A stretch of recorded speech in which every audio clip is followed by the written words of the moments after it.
when we get to that intermediate stage of belly dancing, we can hit this wall and it can become so frustrating because you know that you're doing the moves right, but something just doesn't look like you have the magic of belly dance.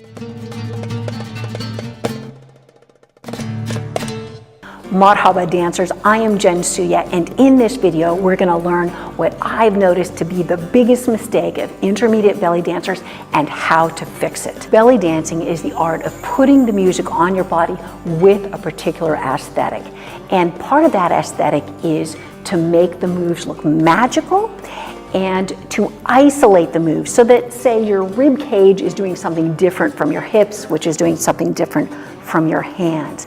The first and most important thing you can do is work on your posture. Check out our tutorial, our belly dance break on posture, where I go into great detail of how to hold the belly dance posture, which is one that lends itself to isolation. Now here's the thing, it's really hard to actually do it. You can go through it, but to hold that posture, because you've got your abs engaged, your quads engaged, your weight is in, back here, it's a lot of work. You can actually get a great workout. And if you're trying to do that at the same time you're trying to learn moves and hear the music, it can be difficult. So here's what I want you to do. Every day, take 2 minutes and practice your belly dance posture. Check out our posture video again. Just practice holding that posture, breathing in, relaxing into it, maybe close your eyes and just practice holding the posture. Let your body build up muscle memory and let it help tone you. I think it's called isometric type of exercise. So that's one thing. Practice the posture and do it several times a day.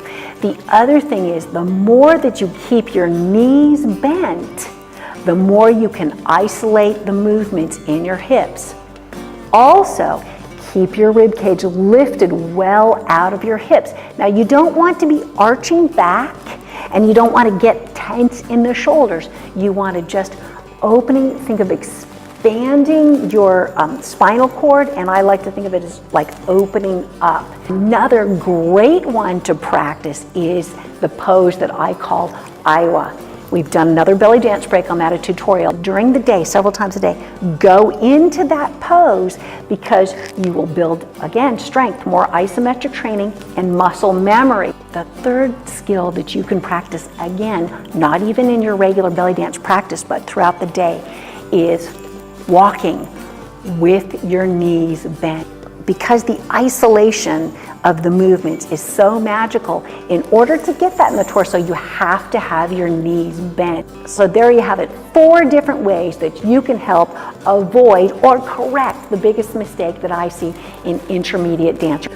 Practice your posture, practice the pose Iowa, practice walking with your knees bent and your rib cage lifted. And the other thing is, do other kinds of movement. Biking, hiking, walking, running, swimming, cross training, so that you can build up strength and stamina. If you found value in this, share it on Facebook, share it with your friends, send it an email to your friends, hit the like button, be sure to subscribe to us, and you can hit the little bell icon if you want to be notified. Leave us your comments of what worked for you, or if you've got ideas that can help other dancers to better isolate their moves, let us know. Masalama.